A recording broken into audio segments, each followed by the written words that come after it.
Hello and welcome to Some of My Friends Read Comics. We've got Vance. Meanwhile, in the artsy, trendy section of Gotham, We've got Chris. Hey, you might remember me from various other things we've done. It's just Great. a reference. Okay, excellent. I'm Kia. Hi, welcome to the show. So today we are reading Amalgam Comics. What is this? What is it? All right, well, last few issues we've been reading Marvel vs. DC. We read the first three issues, last three episodes. And now, during this big monumentous occasion that Marvel and DC have finally worked together for the first time, as part of this team-up miniseries, they also did a separate line of Amalgam Comics, which was just a bunch of number one issues of parts of the universe that have been smashed together. So today we're reading Amazon by John Byrne, which is a cross-up of a mashup of Storm and Wonder Woman. We got Legends of the Dark Claw, which is a combination of Batman and Wolverine. Thank you. We've got Super Soldier, who is Superman and Captain America. We've got the JLX, which is a whole mess. We'll get to that later. We got Spider-Boy. That's Superboy and Spider-Man. And we got Doctor Strange Fate, who's Doctor Strange and Doctor Fate. There's some other ones. Maybe we'll talk about them later. But those are the 6 comics that we're reading. They were just special one-shot issues that came between the main miniseries 3 and 4. And so we'll kind of see what this new world looks like. Ooh, wow. Chris, is this did they do this kind of shit with Age of Apocalypse also, where they, in between issues they just completely relaunched with separate new titles?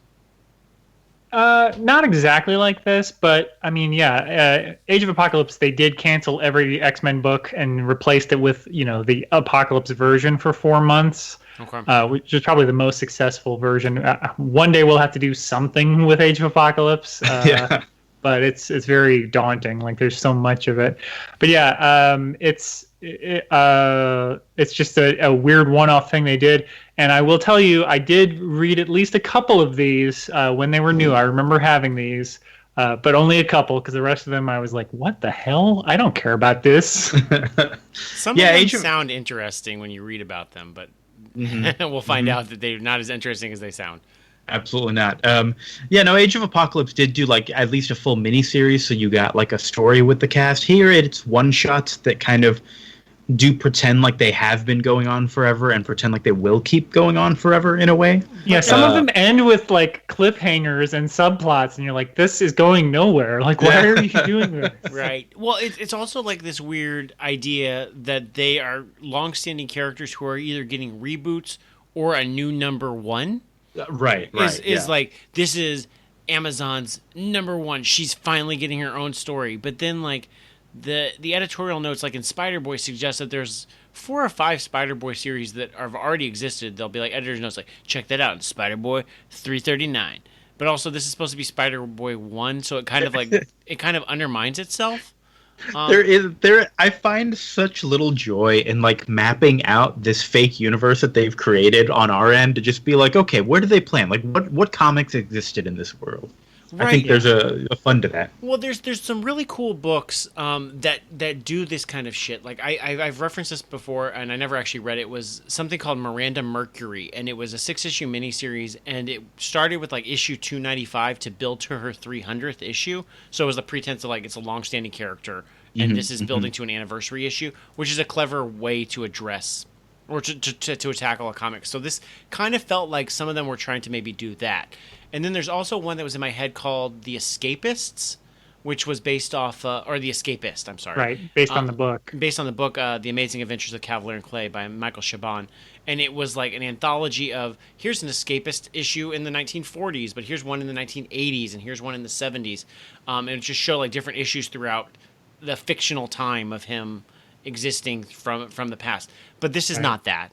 But those were the things that were bouncing around in my head when I was reading this. Right. I do think it works better because Stan Lee shortly after this in I think the early 2000s or late 90s did what if Stan Lee created DC heroes? Yes. And it's all origin stories, and it's almost all just garbage.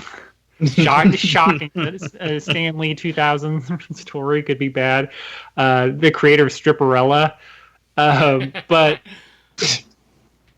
it's all just, very dry origin stories. And so I appreciated that none of these were just like, you guys know my origin. Let me flash back to it for 15 pages. Yeah, I like that this was more of like we'll flash back to it sometimes in like a page or two real quick to fill you in. But yeah, it wasn't the full origin stories, which was nice. But it also feels natural because like Spider-Man is always going to talk about Uncle Ben like every 6 issues. Right. So it didn't feel so like no out big of deal. place.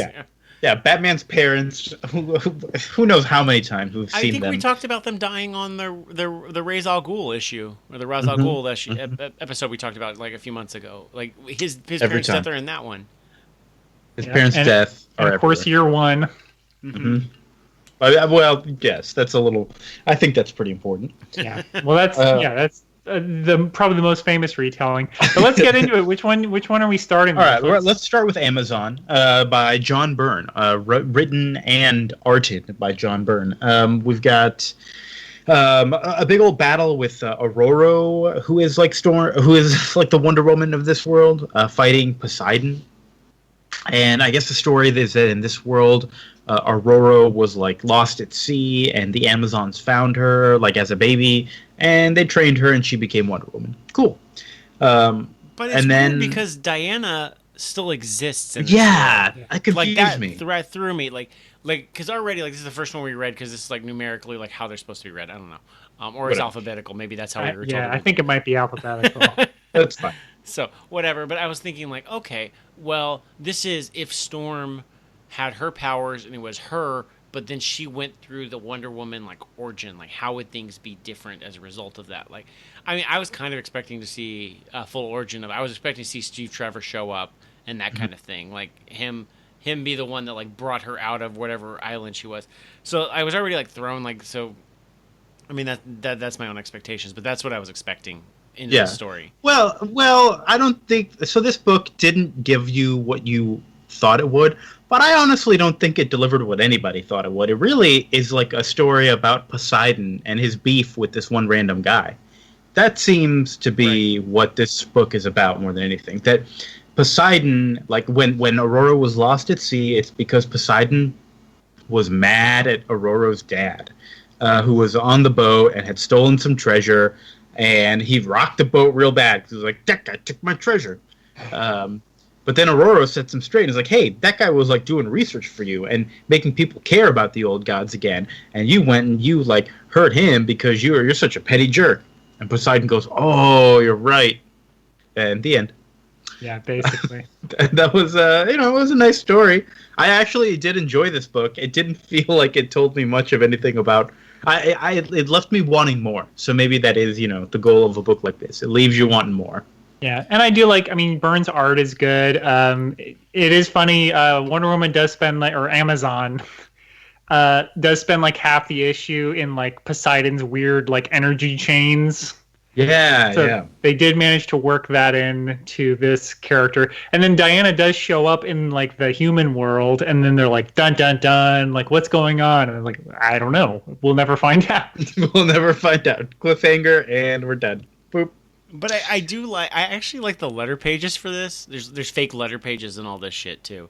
Yeah. And I kind of like the letter pages because, like, man, this has been a great culmination of Aurora and Diana's like fighting over the last few years, and I'm like, I kind of wanted to read those stories more. Yeah, which at this time, Wonder Woman obviously, was going through some changes. I think this was right after she had gotten the title back because Artemis, the like redheaded Wonder Woman character, she had like temporarily become basically the same thing that new Superman or new Batman, like a 90s version where she went around stabbing people and such. And Wonder Woman had that horrible like biker shorts and like jacket, like denim jacket. It sounds like the 90s. Yep, definitely sounds like the 90s. Like she still had her like star motif, but yeah, just a denim jacket and like biker shorts. Cool. It's worth noting. Oh, go ahead. Go ahead, bud. I was going to say it's worth noting that there's also another one of these titles that Diana is in, where she and the Punisher have a child, named Ryan, who has been kidnapped and by Apocalypse. No, Thanos Seed. Thanos Seed. It's Thanos / Dark Seed. It's Bullets and Bracelets #1. Years ago, an unlikely romantic interlude between Trevor Castle and Diana Thermoskyra produced a child. Now this punishing man and this wonderful woman must unite once more to save their son from Thanos Seed. By John Ostrander, Gary Frank, and Cam Smith. And I'm the thing is, I'm excited to read that one. I bet it's shit, but I would be more excited if Bullets and Bracelets. This sounds like a show that belongs on USA. You know, like it does. I mean, it's right there with Rizzoli and Isles, which I think is a TNT show, but that's okay. They're the same network. It's all. Yeah. We know drama. Something with blue skies. That's all I know. Bullets and Bracelets is absolutely yes. Yeah. Yeah, he's a cop. She's a prostitute. Can they ever get along? No, they would invert it. She's a cop. He's a prostitute. Oh, you're right. Yeah, that would really. And it would be John Stamos as the prostitute. Wow. Heather Locklear as the cop. That would be what it would be. That's pretty good. Pretty good. Yeah, let's go back to 2005 and pitch this show, Vince. I think this could last 7 seasons. Mm-hmm. At minimum. All right. So I think. Anything else to say about this one, or should we go on to the next one? Let's move on. Legends of the Dark Claw by Larry Hama with art by Jim Ballant. This is a Wolverine Batman mashup. We start off pretty strong. He's fighting the Hyena, who looks like it's a Joker and Sabretooth combo, which I thought was actually a pretty inspired move. The Hyena. Yeah, I thought that worked out really well. I was like, wow, really, like, he's a laughing, jungle man. It really works out that they've got the Hyena look, and he still looks like the Joker. So I also really like the Dark Claw costume. It kind of looks like Batman. Good, yeah. It is pretty good. I'm actually pretty pleased with it. I did not like the Amazon costume. I don't feel like the colors matched with Storm's like cape with like the Wonder Woman design. But I think like Dark Claw's got Wolverine claws, but his mask ends up kind of looking like the bat ears. It's a pretty cool design. I like it. Yeah, it's got kind of a skull kind of look to his weird hair. Yeah, and it kind of almost turns his mask with like the brown black parts into a bat in the way it's like nose renders. It's really cool. Yeah, I do love to. We didn't read it for this, but a couple of years after this, they did a second round of all these, and they did Dark Claw Adventures, which was the cartoon adventures of Dark Claw. So it's like in the style of Bruce Timm's Batman cartoon stuff. It's it's a good design, and I think it works really well for that. So we may have to check that out on our own afterwards, because this was probably my favorite one of these. No, I think we'll definitely have to do this at some point. I'm looking through this right now, flipping through it. This is great. Holy shit, that's amazing. All right, we're gonna get to that. It looks like a Disney Afternoon parody comic cover. Yeah, it's such a good idea. Yeah, and it looks so good. The cover. That was definitely one I bought. I did buy this one. I remember it, and like I said, this one might be my favorite. He fights the Hyena for a little while, and then he finds out there's something with a bomb, right? And then has to go basically deal with the Huntress, right? But Huntress is Carol Danvers. Yes. Mm-hmm. And we get a bit of his origin story, which it seems like we got the classic Batman origin that his parents were killed, but then he somehow ended up in a black ops unit and experimented on the same as Hyena. So he went after his parents were killed, and then he was rich in Gotham. He had to go live with his uncle in Canada, and he got involved in like the Canadian Air Force, met Sabretooth there. met Hyena there, and then from there they were both part of the same Weapon X experiment or whatever they called it, and so it's still Weapon X, but also resources and rich parents. So it's just combining all of it. Yeah, I don't feel like there's much Wolverine character in this one. This feels like a Batman story, pretty much straight up, with a little bit of Wolverine's origin, but I don't get a lot of Wolverine's characterization in this. Yeah. Right. Even the villain's plot felt a little too smart to be a beastly plot like a Sabretooth would do. Right. You know what I mean? Yeah, yeah. I definitely agree with that. But when he meets Huntress, Carol Danvers, he does seem to have like government connections because he's like, oh, you're not with this government anymore, which is not a very Batman-y thing. Yeah, that's true. Yeah, yeah. And he's got Sparrow. We didn't even mention that. It's basically Robin and Jubilee mixed together. Yeah. Another good costume. I'm into it. I like it a lot. It looks a lot like, it's got the glasses, so it looks a lot like Dark Knight Returns. Chris, I think you're right. But frickin' Sparrow does not like Huntress. She calls her a damaged bimbo, and then like randomly later says like, tell the slut to take her shot. And I'm like, whoa. Oh yeah. Oh, like, that was like nowhere. Way out of nowhere. Yeah. Did not expect to see that written here. She's got a 90s attitude. What do you want? I do like. Here's the part of Logan that's in there. His like facade, like his public persona, is more of a wild artist, with like the feral slashes all over his art, like signed Logan. Yeah, that's true. Instead of being like a playboy, he's like a wounded artist, right. Which is a little more Logan-y. Yeah, I think so. Yeah, overall, like I like it. There's a plot to poison the president's airplane, and then they go up there. There's some nice. I think this book does a smart thing of like, okay, if this is the only book we're gonna get with Darkclaw, we got to see Darkclaw use his Batman gear and his Wolverine claws, and then we're good. And we get a nice little scene where he gets to do all that. He rips open a plane. He does some what do you call them? The hook things you can climb up.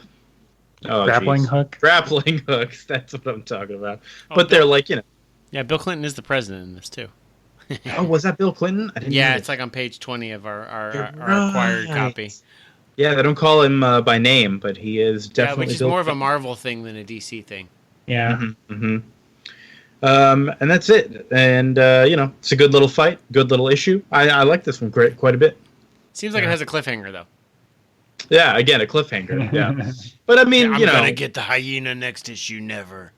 Well, he runs into him in issue 4 of Marvel versus DC. So I guess that's true. There's on the letters page, a guy named Tashange Arbuthnot wrote a song about the Darkclaw. That is a great way to fill page space by having verse lines. Yep. Yep.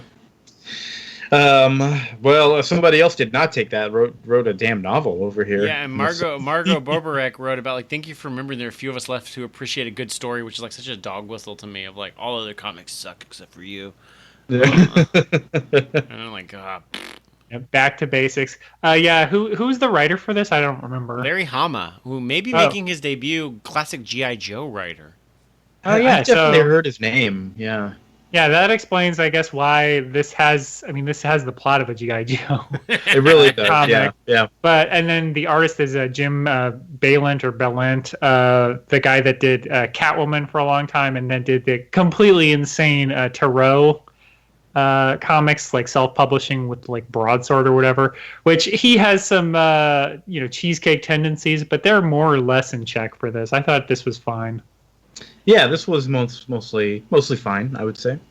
We didn't talk about this, if I'm looking now at the letters page. The Amalgam Comics, they were divided in half of publishing between Marvel and DC. I think we ended up picking most of the DC books that were headed by DC, but looks like our group editor is R.I.P. Denny O'Neil here.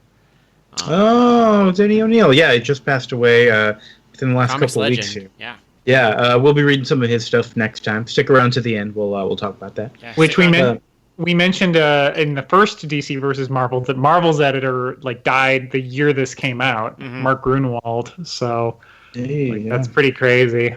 Yeah. Mm-hmm. All right, let's move on. He was a Captain America writer, right? Yes. Yeah. Let's move on to Super Soldier. This one by Mark Waid and Dave Gibbon. Whoa, this is the one I was most excited team. for. The team, and it seemed the most straightforward to me.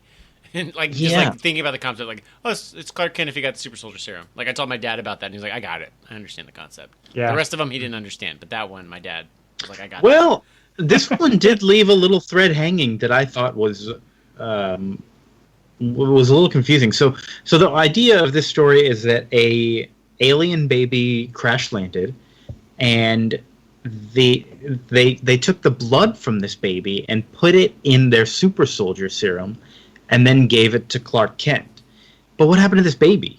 Am I missing something here? Did I miss that? Well, there's 80 years of Super Soldier comics before this. This is the relaunch. We don't know. Okay, so we'll have to. All right, so maybe this baby still exists in this world somewhere, and that baby is not Superman. Right. Okay, great. So that's a great story though for another time, Kia. If we ever want to go back to our Amalgam Comics, what happened to that baby? What happened to that baby? Maybe it's in one of the other spin-offs here. Who knows? Yeah, I feel like it's obviously going to turn into one of those Injustice things where the baby's evil and no. Oh, the baby was evil the whole time. Damn it. So the Super Soldier, we get the story from Jimmy Olsen, who's a photographer during the war. And Super Soldier, it's got a nice design. It's really just the Captain America design, but with kind of a covered face, blonde hair flowing above it. That part. I don't like the red trunks. I really don't like the red trunks. The red trunks, they don't bother me so much. I'm used to Superman. And the S shield. I think the S shield is pretty cool. The S shield is cool. I'm glad they didn't go for like the S emblem on the chest. I was thinking there should be more Superman in this in this costume. But I also don't know what you would do with that, Like I don't like Spider Boy's S with that kind of it's not a triangle. It's like more of like it's pentagonal, but it's not a pentagram.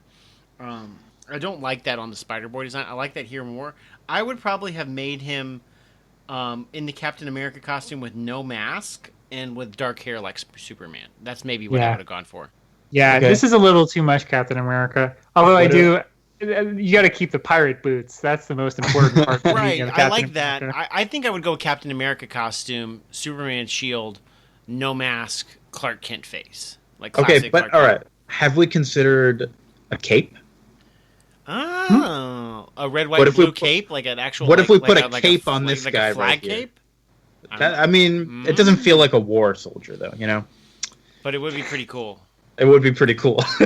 Dave Gibbons, of course, from Watchmen. Yes. Yeah. And Mark Waid from, of course, Good Comics. Mm-hmm. I like this one the best of all of the issues, by the way. This one seemed the most straightforward to me. I like this one. This one gave me what I wanted. So this was we learned that during the war, Super Soldier fought Ultra Metallo, who was like Ultron and Metallo, and. So I was very confused by the time of all this, like the time frames in general. Jimmy Olsen, years later, is hunted down by Hydra / whatever this organization is. It's like an evil organization. Vince, can you fill me in on this? My memory is hazy, and I was a little confused. I don't honestly know. I mean, it seemed like he was young, and then he lied about some story, and he said that Captain America, Super Soldier, was dead, but not really dead. And then people beat him up. So this was also what confused me. All right, so Jimmy Olsen's on this plane. He sees Super Soldier and Ultra Metallo fall down into the ice, and as we know from Captain America's origin, that's where he's frozen, right? And so Jimmy's like, but how could I tell people? Their spirit will be broken if they know that Super Soldier is dead. Here's what I'll do. I'll just say he won the war, and then he said goodbye, and he left. Great. That's what I'll write. Went back to his planet. Exactly. I'll print it. It's good. It's good enough. And now years later, this is coming back to bite him. But by the bad guys? I don't know. They're beating him up. And the Green Skull shows up, which really threw me at first because I thought it was a mix of Lex Luthor and Norman Osborn. So stupid. Oh. Which actually I still think is a good mix. I think that's a pretty good mix. Yeah, that could have happened, but obviously it's Lex Luthor and Red Skull. Yeah, I think the green threw me because I'm like, oh, he's a Green Goblin. I got it. It's stupid. But yeah, it's the Red Skull. So I don't know why they're beating up Jimmy to get him about to say something about Super Soldier. But I guess they're finding out how kryptonite works because Metallo's got, Ultra Metallo, whatever. He has kryptonite power, and so they're like, that's how he was able to, freeze him and, fight him to a standstill is he has, kryptonite inside of him. And so they're able to use it against, Patriot. Okay. But I guess... Super Soldier. You know what I'm realizing? I'm realizing that I got so hung up on this Jimmy Olsen thing that apparently has nothing to do with anything that just made me confused for this whole comic book. I'm like, how does people know that Super Soldier is back? Why did he lie about it? What is it? I was very confused about that. I like Okay. I like that he staggered in and said, like, what did he say? Washington, something for. Yeah, and Superman's like, Washington 4? What does that mean? Oh, at 4 o'clock there's a shadow on the Washington Monument, and it points in this direction. That must be where Hydra is. Bam! Slam through the door. It's done. Yeah, I was like, how did that work? Mm-hmm. But Hydra has like different masks. Like, who are they supposed to represent, like Superman wise? I'm trying to figure that out, but I'm not sure. I guess whatchamacallit, the Intergang, the Dark Side gang. That makes sense. Okay. Intergang. I only know them from Lois and Clark.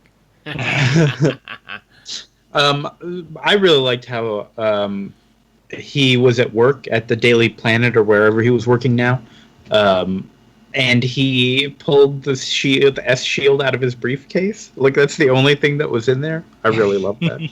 I think what this is proving through reading this DC versus Marvel and this, I really like the Daily Planet. I would read a straight up Daily Planet comic book just about the Daily Planet. And I did. They made a Daily Bugle comic called The Pulse by Brian Michael Bendis, which quickly went off the rails and decided to be more about superheroes. But when it was about Ben Urich and Jessica Jones working at the newspaper, I was like, this shit rules. J. Jonah Jameson is their hard ass boss. This is a great comic. Hey, yeah, you never know. that sounds works for DC. You know, I am rejecting this pitch as thinking about the sales that this would get. It's like, oh, nothing happens. It's just journalism in comics form, huh? Okay, well, maybe that's a web comic. Hey, journalism sells, guys. Newspapers sell. People love newspapers. Those things are on their way up. Yep. So, yeah, he gets in a fight with I think it's a well done fight with the Ultra Metallo, where he's getting his ass kicked for a little while and then realizes, like, oh, when I got knocked into whatever the reflecting pool or whatever, there was lead blocking me, and I was able to recover. So he basically just impales the robot with lead, which was pretty cool.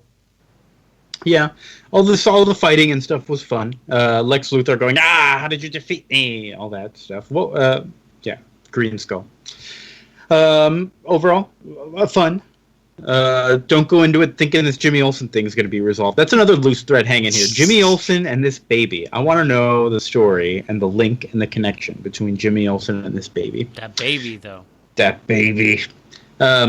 And we should mention, this is all shared universe. Like, this combined world, like, the characters do reference other characters in the world. Yeah. So it is weird that, like, Diana, had a kid with Steve Castle or whatever. No, Trevor Castle. Whatever. Steve, Trevor, and so Frank. they gave him his last name. Okay, all right. Well, Trevor makes a better first name than Castle. Could you do Castle Trevor? No, but they didn't do Steve Castle. They went to Steve Trevor's last name. Or Frank Trevor. Trevor. That would have been good. Trevor. But Castle, fine. Whatever. Frank in Castle. Castle. I do like that, or don't like, actually, that this mailbag says, like, 50-year hiatus, Super Soldier just recently returned to comics. I'm like, fuck you. Super Soldier's always been around in this Amalgam universe. You telling me that in this world they had this gold of a character and then they let him lie fallow for 50 years? Fuck you. That didn't happen. It's possible. Speaking of characters coming back, our next one, JLX, we get Darkclaw in here again. So this one, we're not going to mention every character because I don't remember all of them, and I was very confused. Also, we don't actually open with the JLX. We open with the Judgment League Avengers, the JLA. This book says in their own book, at last. Well, because the JLA is there, okay. Right. And apparently the story is that the JLX has split off of the JLA for being mutants, and they're fighting over it. Yeah. And you could honestly tell me I read this and I looked at my wife and I go, this is gobbledygook. I don't know. It was really gobbled. I had right. It was so foreign to me. I was just like, every other page was like, another new person, another combination of two people, and it didn't lead anywhere for me. It does read like if their goal was to make a parody of like the most like continuity heavy, confusing X-Men stories. Yes. It is like that where you're like, what the hell is going on? Nailed it. Yeah. You could read this book for like a year and still find stuff that you don't understand about it. And there's like 3. I mean, and I guess again the X-Men kind of does this because Nightcrawler and Beast are like similarly blue, but there's like 2 blue guys and a green guy, and I was like, who is this? I didn't know who was combinations of anything. I think Nightcrawler and Beast Boy was like a thing, maybe. Yes. Oh, that But makes sense. That was the green one. But that's also not. He's not even an Avenger. Whatever. Okay. But then there was also like a Gambit one that was blue. I don't know who he was combined with. Who wrote like there was just Rogue. I appreciated that one of them was, and I forget her name was like Wanderer or whatever. But it's like, oh, okay, it's just Rogue. It's basically just Rogue. There was one guy who's Runaway. That was it. Yeah. That's a good name for Rogue. Yeah. But who knows what the other half was supposed to be? I don't know. There was a Hawkeye, somebody just named Hawkeye, but I think it was like Hawkman. Or maybe And Hawk or Hawkeye. Hawk of Dove. No, it looks like more like Hawkman. Yeah, I don't even know. Hawkman and Hawkeye. I guess I don't know. I also hate how these names don't make sense to anybody who would make them in real life, except for the fact that they're mergers of 2 universes. And I think the next issue we'll talk about is like Bizarrenage. Like, there's no way that there'd be a Bizarro and Carnage and them call themselves Bizarrenage. Like, that doesn't make sense to me. It doesn't, but I loved it. I love Bizarrenage. It's my favorite. That was great, Vince. So I don't know. Yeah. So yeah. Anyway, the story of there's, this, I guess, is that Namor / Aquaman they go to Atlantis with the JLX, and then they find out there's a bad guy with Sentinels there. Okay. Yeah, I know there was something with like Namor's the first mutant or like that whole business, and at one point there's a fight out at sea, and they're all fighting each other, and somehow Angel gets like pulled into the water and eaten by a shark, and everyone's like, oh, "Look what this fighting has done to us." And is that what happened? Something like that? No, it was very confusing what happened. He basically takes a dive. Is that what it was? And then there's like thought bubbles that's like, your secret is safe, no one knows you're a mutant. So I guess somebody in the JLA is still a mutant but hasn't revealed. So he just like is like, no, you hurt me, and falls into the water. And it was just like, what is going on? It was very confusing. And I said, then they go to Atlantis. They fight, I forget, some kind of metal guy, but not a Magneto metal guy. And then Bishop / Martian Manhunter shows up and is like, there's more secrets, blah, blah, blah. And it was very confusing. Mm-hmm. We also learn at the end that this was the person in charge of the X-Men side of things, the JLX. I don't remember if we saw his real name, but it turns out to be Martian Manhunter. Right? Right. Martian Manhunter Bishop. Oh, with the M on his face. Yeah, combination of the two, where he's bald and has an M on his face. Okay. Yeah, and then the letters page is pretty funny because all the letters are like completely inscrutable where they're talking about this continuity that you're like, what the hell are they talking about? So maybe this is the joke. Maybe we're really supposed to be not understanding what's going on in this comic. I guess, but it's such a weird goal to have, to be like, you know what we're really going to do? Confuse everyone. Great. That's hilarious to me, Chris. As somebody like that, you could actually like parse through all the X-Men bullshit. Like, there's something wrong with me, and then you read this and you're like, I don't fucking know what's going on here. Yeah, and I do, like when I try to read, like 80s and 90s, like Legion of Superheroes. I'm like, what? Who? Because there's so many of them. I don't have any love for the history. Mm-hmm. So let's move on to Spider-Boy here. Spider-Boy, I love the tagline on the cover. With great power comes great possibilities. Rad. I added the rad. The rad is mine. But I feel like it would have rad on the end there. So, yeah, this is a combination of Superboy and Spider-Man. And I guess, I'd kind of forgotten that Superboy is a clone of Superman, right? That's like the official story. Yeah. For this one, I guess. Yeah. And, in this version, Peter Parker was a scientist that was doing some stuff and also had a clone of himself. And when some big explosion caused his lab to go kablooey, Spider-Boy broke out of these like test tubes where he was grown, and he became a real person. Hooray! And they was raised by scientists. It's like Cadmus, right? A Cadmus / whatever. Yeah, that's a DC thing. Yeah. Yeah, I know that. And there's a bunch of Marvel scientists that are just in this DC. Yeah, but not mergers. There's just like Otto Octavius is there, and I'm like, fuck you. Come up with like try to merge them. Try to merge Otto Octavius with somebody. Richards. Yeah, Hank Pym. The Atom is there for DC, but again, it's just Roy Palmer. Is he Reed Palmer? At least no. Okay. Reed is somebody else. He's literally just the Atom, and then Hank Pym has a joke where he's like, "You got to get over miniaturizing everything. I did that before, and now I'm all about making things bigger." Yeah, well, like that confused me. Like, why not just do Hank Palmer and then just like call it a day? Like that really. Yeah, right. I don't understand. This was fun. Mike Wieringo does the art, so the art was great in this one. Yeah, another.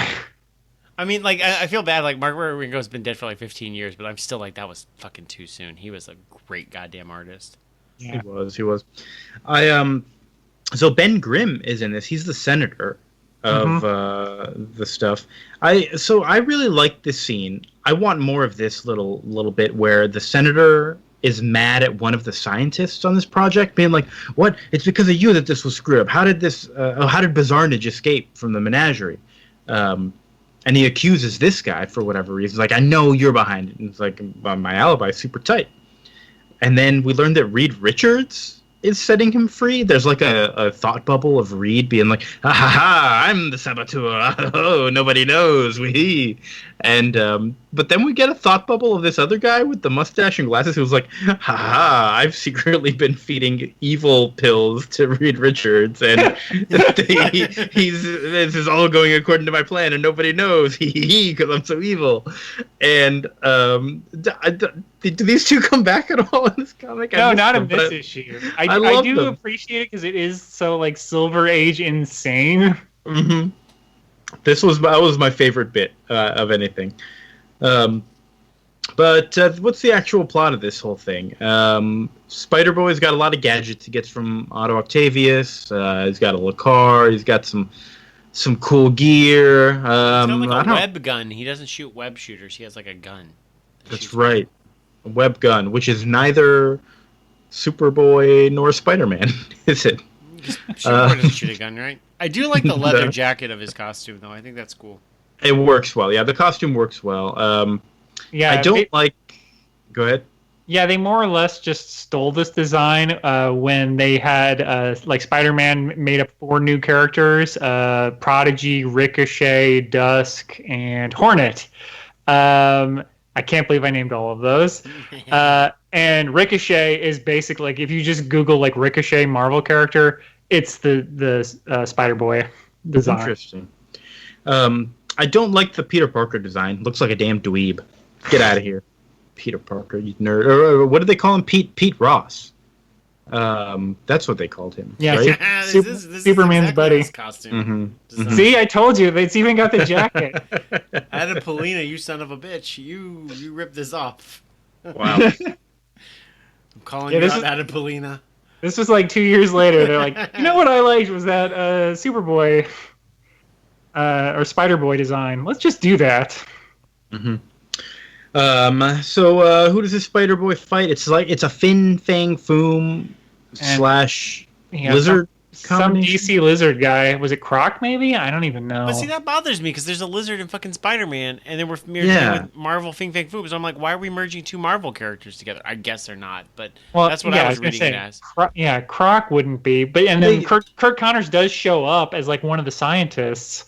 Because like every scientist has to be in this for some reason, and then Sue Storm is in this too, where she's just like, "Oh yeah, I'm in S.H.I.E.L.D." Yeah.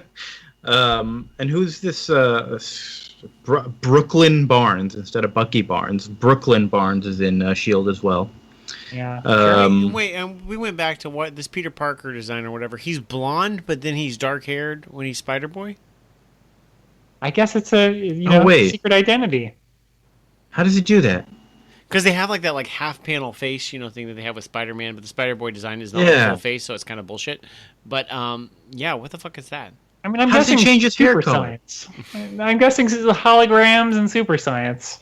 That really it confused me because I wasn't even registering that was him at first until I saw that in split face, and I had to go back and be like, "What?"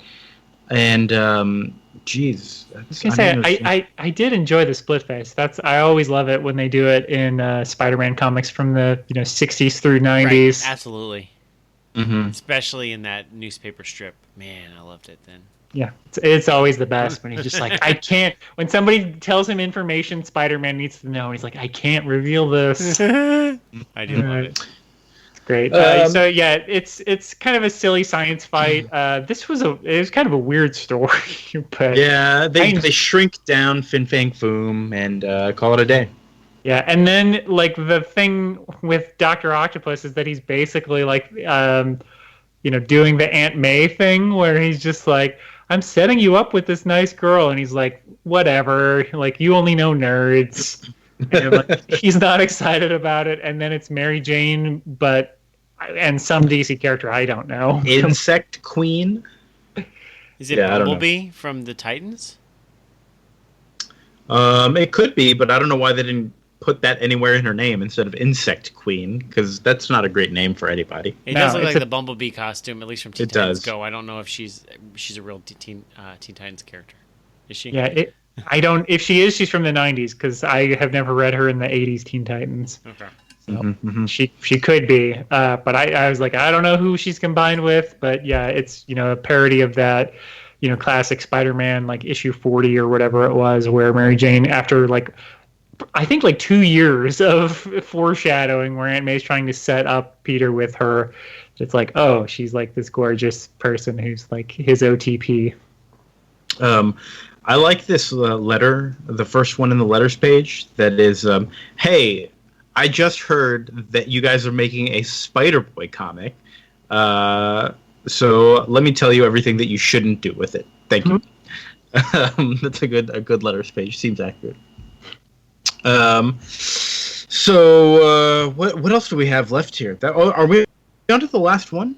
Yeah, I think is it Doctor Strange face? Some website, by the way, I'm just reading right now, says she was it says, in case it's not obvious, Insect Queen was the Amalgam Universe combination of Mary Jane Watson and Lana Lang. Oh, I get it. What?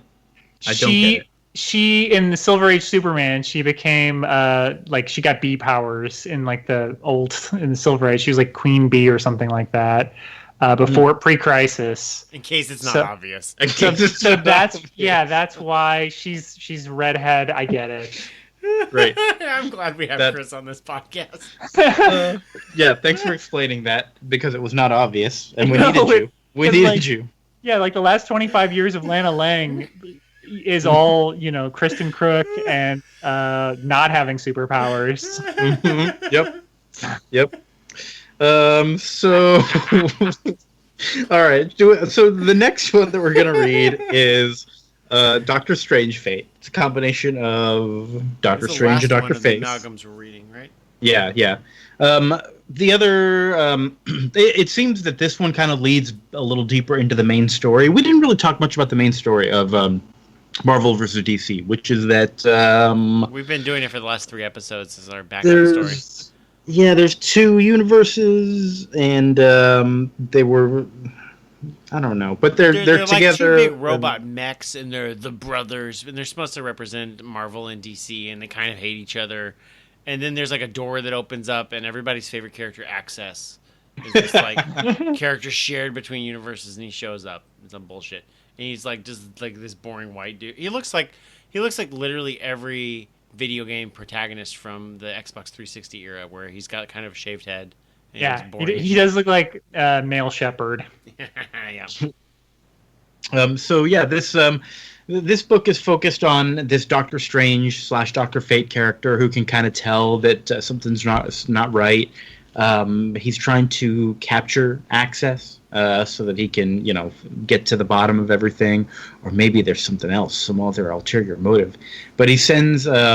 He's got 3 agents that he sends after this guy, and I did like the Green Lantern. What was her name? The Jade. Jade Nova. Jade Nova. It was like a combination of the Green Lanterns and the Nova, and it was cool. I didn't even pick that up, but yeah, because I'm stupid. Yeah, Guy Gardner, but no, Frankie Rayner. That's what it was. But she felt like Guy Gardner, Mm-hmm. Bruce Banner is just Skulk. Because he turns into Solomon Grundy. Yeah, I was gonna say Solomon Grundy. I think was the merger. Yeah. And then we've got the White Witch, who is Scarlet Witch and Zatanna. Yes, Wanda Zatara was her name. There we go. And I liked them. They were fun. They go and try to capture this person. Solomon Grundy, Hulk, doesn't do very well. Green Lantern. They really missed an opportunity. I would have combined Bruce Banner and John Constantine. That would have been my... He does look like it with that trench coat here. Yeah. With that jacket, I was like, man, you should have made him John Constantine. That would have been cool. Mm-hmm. Mm-hmm. But eventually... Who else would be a good John Constantine analog for Marvel? I don't know who would... Ghost Rider? Yeah, that'd be good. Mm-hmm. Actually, that would be good. That's like the easiest one that came to mind. I don't know. I did. Ghost Rider was in one of the issues, Marvel vs. DC 3, I think. Right? What was Ghost Rider? There is definitely an Amalgam Universe one that was unexpected for us. I can look it up in a bit. Yeah. And then the characterizations were very weird because like Zatanna and Scarlet Witch, like Scarlet Witch especially, is like nothing like this. She's like this seductress who's like, you just need me. Like I'm just gonna have sex with this guy and that'll solve your problem. Like it's very strange. It was, yeah. She's eventually the one who's able to capture him by like wooing him and putting him to sleep. And Doctor Strange Fate is like, hey, listen. This universe is great. I love this universe. I know that you are trying to bring these other universes back, and I don't like it. I'm not going to let you do that. I like being in my universe. And so he like busts out, and Doctor Strange Fate takes off his mask, and it's Charles Xavier? What? That was such a weird... I was like, what is the purpose of this twist? I still don't know the purpose of this twist. Where did this come from? He's not Stephen Strange. He's not. Because there's also like different like places Charles Xavier could have fit in, and I guess he didn't. Because there's like a Doom Patrol book called like X Patrol. Which seems like a prime place. Although I don't remember who their... We covered Doom Patrol years ago. I can't remember who their main dude was. That was their Charles Xavier analog, but I'm sure he's in X Patrol. Mm-hmm. Yeah, that was a weird twist, and it comes to nothing, right? I mean, it really does come to nothing. I thought this was going to be a really important book, and it does kind of tell us a little bit about what's going on behind the scenes, but nothing we didn't really already know. You know? And having read now DC versus Marvel 4, it doesn't really matter. It really doesn't matter at all. We thought it was going to be so important. We thought at least one of them would like tie into, and I remember our contest that I don't think y'all agreed to, but I agreed to. Was how many of these characters will know something is fucking wrong? And it was just the Strange Fate book, is I think what we said. But you know, I in like House of M, I feel like there were enough miniseries where everybody's like, this isn't right. At least somebody in every miniseries had the inkling that something was wrong. Yeah. Well, the interesting thing is that because nobody knows anything is wrong, none of the characters throughout, we're kind of just getting back into the miniseries now, but none of the characters have any agency to do anything about it, you know? It's like, we're just going to see Access and these 2 weird brothers who we've never met do their thing, and everything's going to work out, and none of it was because of anything. Yeah, the heroes don't really work together and fight anything or do anything. It's just like, it's very disconnected. I do, I understand Doctor Strange fate on the one hand. Before we move on, I understand that he wants to protect his universe and that he wants to continue existing. But has he considered that his name is Doctor Strange fate and he lives in a world with characters named Bizarnage? This is not the way things were meant to be, Strange Fate. That's a stupid name. Yeah, in case that wasn't obvious, Strange Fate. Jeez. So we are going on to so Marvel versus DC show. Okay, what happens in this book? Let's talk about actually. So there were some other books. So So Blaze Allen, that was the Ghost Rider and Flash book. Is where Ghost Rider fit in. We mentioned Bruce Wayne, Agent of S.H.I.E.L.D. I'm assuming that's just rich Bruce Wayne is doing something with S.H.I.E.L.D. It makes sense. X-Patrol is Doom Patrol. Doom Patrol and X-Men. There's a lot of Carl Kessel books in here, which I've never been like a huge fan of Carl Kessel. Great. But JLX we read. Bullets and Bracelets is the most intriguing one of these to me. Which we've mentioned before, which is the Wonder Woman and Punisher team up. Magneto and the Magnetic Man, I'm assuming he has the Metal Man. And then Assassins, which is Dare and Katsui, which looks like it's probably some type of mix of Daredevil in some way and Catwoman and Elektra. Catwoman, Elektra. Yeah. Whatever. Whatever. But before do we want to talk about our conclusions of these before we get into DC versus Marvel 4? I mean, it's all connected, but we can. Sure. Okay. What do we think about these? I think these are maybe the worst comics we've read for this podcast.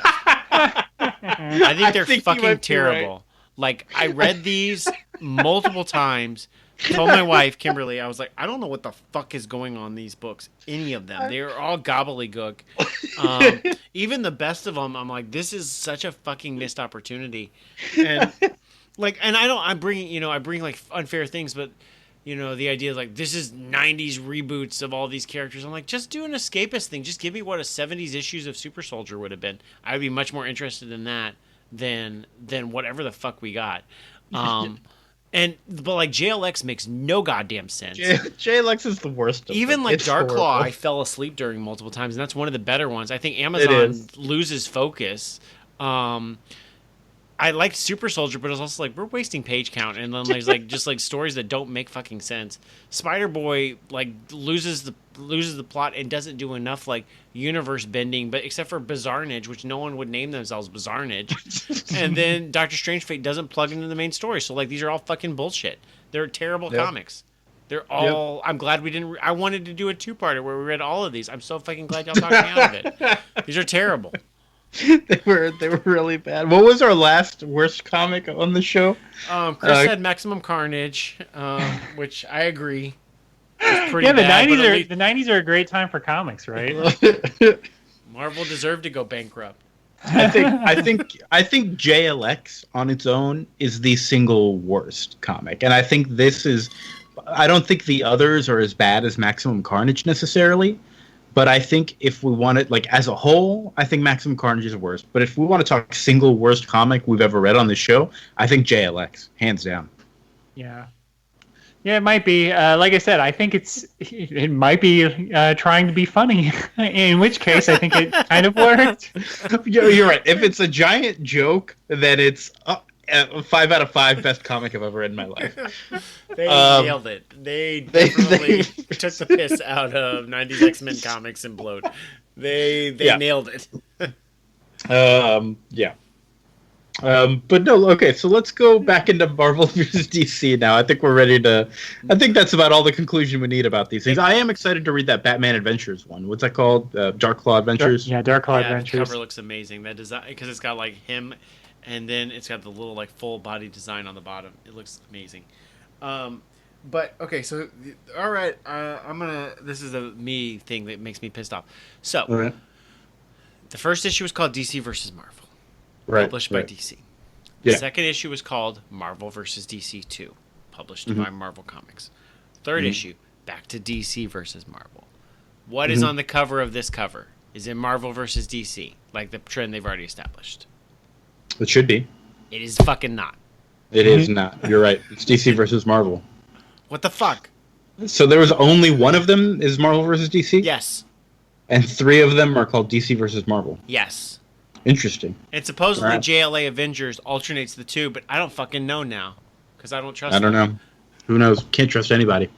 Um, so this comic, basically, it all like this whole amalgam universe has existed at the tail end of issue 3, right up to the beginning of this one, and right at the beginning of this, we start to see that. We get Dark Claw fighting the hyena. We get little snippets of everybody fighting. None of it amounts to anything, but people are fighting. They're living their lives in this world. We've got the Living Tribunal and the and the Spectre Spectre are trying yes. to like keep this shit together. Right, and they're worried that both universes are just gonna like fall apart and get broken if they can't hold it together. And Access is doing this thing. He's hanging out in this alley with this. It's very interesting. I was paying great attention to it. He jumps into a thing, and there's some cool art. It's pretty neat. And everything separates. Whoa! But they're all still in this one mixed universe. So it's like everyone kind of realizes now that stuff is wrong. They still don't have any agency, but they know that stuff is wrong. Superman fights the Mole Men for some reason. I don't know. It's cool. Nice little moment. I do like. Is that the one where Hulk also crushes them in the Batcave with Batman's penny? Yeah. Yes. Yeah. I did like and that. That was Hulk is that was 10 out of 10. Great moment. There's another moment coming up with politics of the Daily Planet with Wilson Fisk having bought it, trying to fire both J. Jonah Jameson and Perry White. So both of these scenes, once like the Amalgam universe has then been dissipated, I like that. I like that Batman is not in the Batcave, but instead it's the Hulk fighting other Marvel villains in the Batcave. Like neither of them know where they are. I actually like that, and I like everybody except for Perry White is a Marvel character at the planet, like of the people talking. I like that too. I'm a fan. Again, the Daily Planet comic. That's all you want. Wilson Fisk and J. Jonah Jameson taking over the Daily Planet. I think it's a solid 3-issue miniseries. It's pretty good. Oh, you're right. He wasn't firing J. Jonah Jameson. He was just firing Perry White. J. Jonah Jameson was there. We got Robin and Jubilee are making out in a gondola in Venice. They don't know how they got there. They don't care. Great. Lobo is fighting Thanos in space. There's lots of cool stuff. Everybody's hanging out. Wonder Woman hands Thor's hammer back to him, and he's like, How'd you hold that? Which, I know it's the end of the world, but Robin had a girlfriend at this point, Ariana, and, I think Jubilee was single, but still. Hey, you know what they say, what happens in the Amalgam universe stays in the Amalgam universe. It actually really does. Nothing ever... I guess it's true. It's going to be like, oh yeah, my boyfriend, he's in another universe of existence. You don't know yeah. him. He's in another reality. Yeah. He goes to the same school, but different reality. We've got so everybody starts to see what's happening with these two brothers that represent DC and Marvel. They're fighting up there, and I actually like this part. It was almost a little bit poetic of like just both sides seeing everything that the other side had to offer, seeing like the mirror of like seeing, okay, this one started with Batman, this one started with Captain America, and hey, you know what, other universe, you're actually not so bad. You're not like me, but that's okay. You're your own thing. And I thought it was nice. It was goosebumps. I'm reading right now. I'm getting my goosebumps again. Like when they after all this fighting, they just look at each other, go, and they shake hands and go, "You've done well."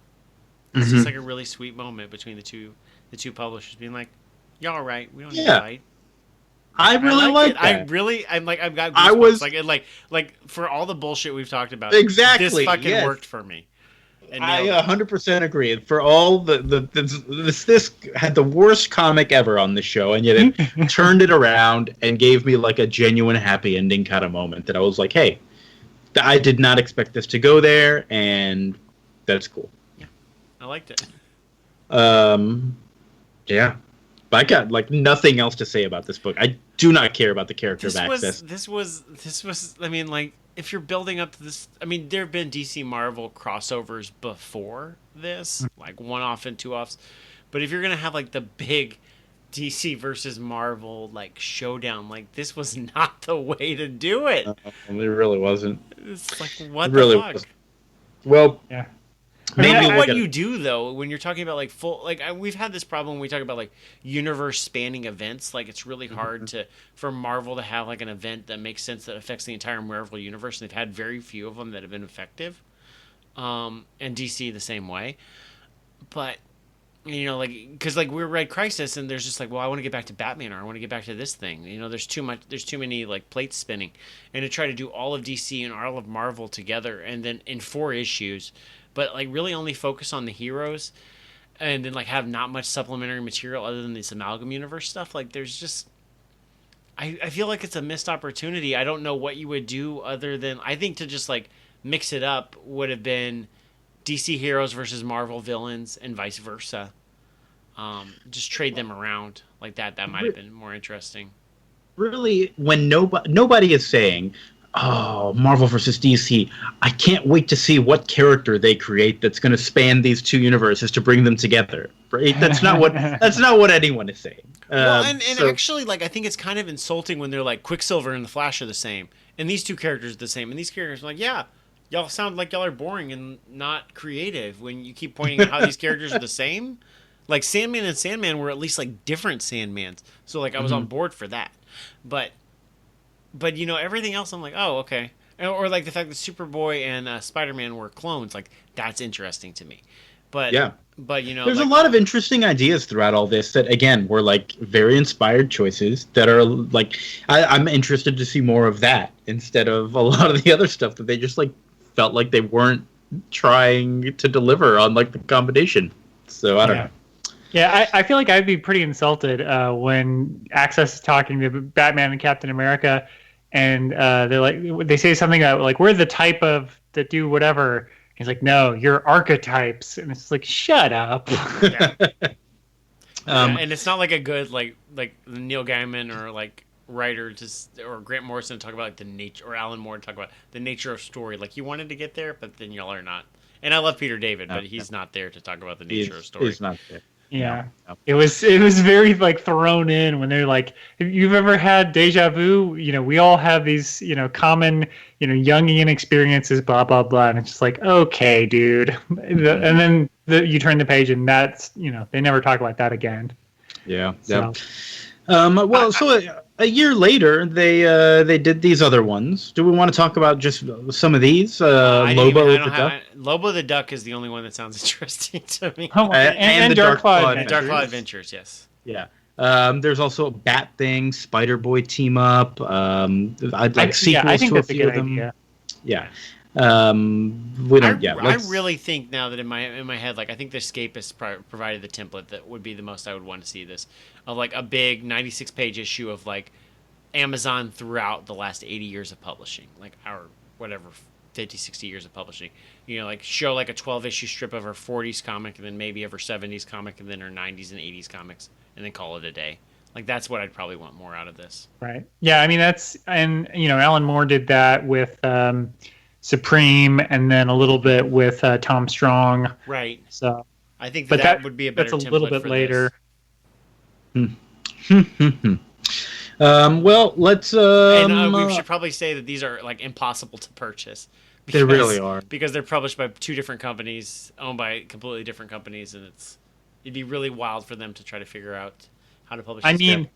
If you want a floppy, you know, edition of JLX, if you go to your local comic book shop, you might have to explain what it is. JLX, and you might have to like go to their like 50-cent comic, just storage they have in the back. They probably have some copies of that book because I can't imagine there's a demand for that one. 50 cents is too much to pay.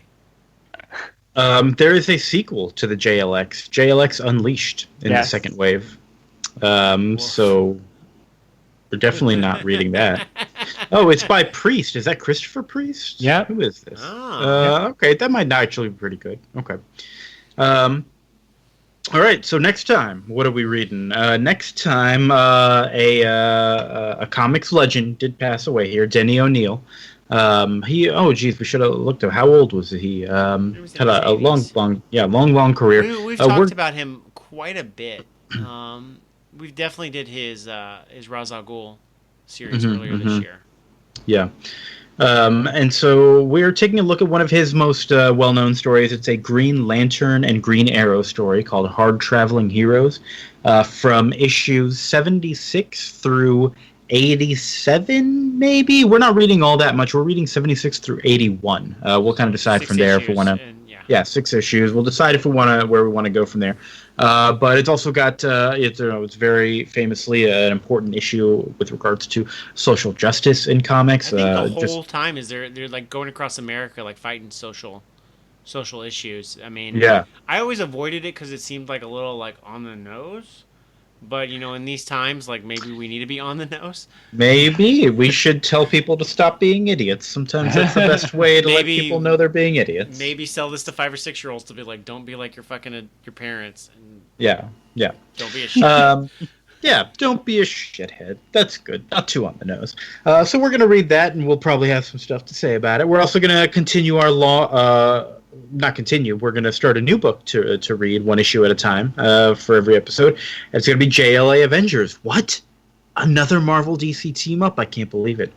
I don't know anything about this other than early September 2003, March 2004. That's what I got written down here. It looks like it was written. It looks like it's published every 2 months by Kurt Busiek, who we just finished by Marvel. So maybe we shouldn't have been doing so many long reads by him.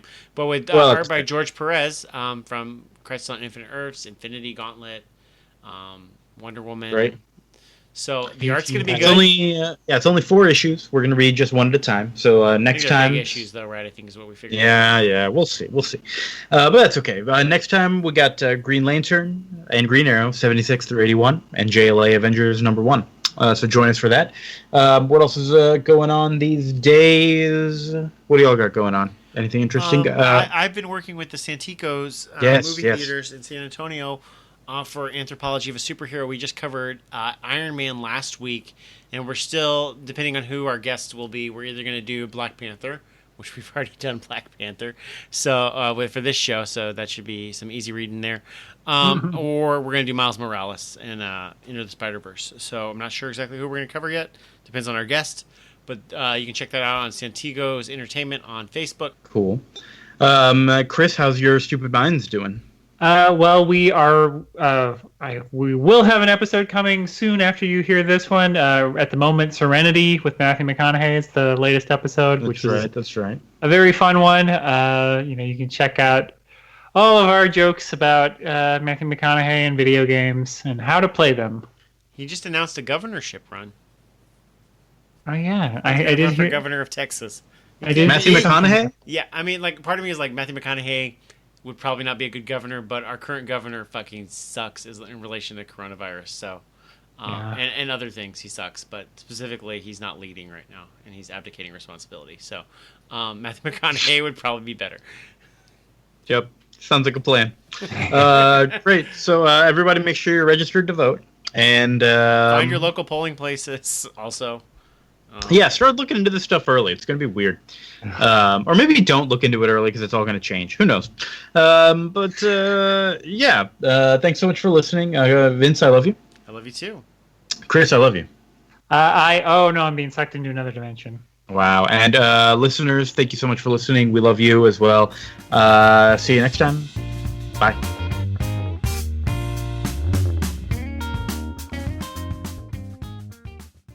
Kia, you've done well.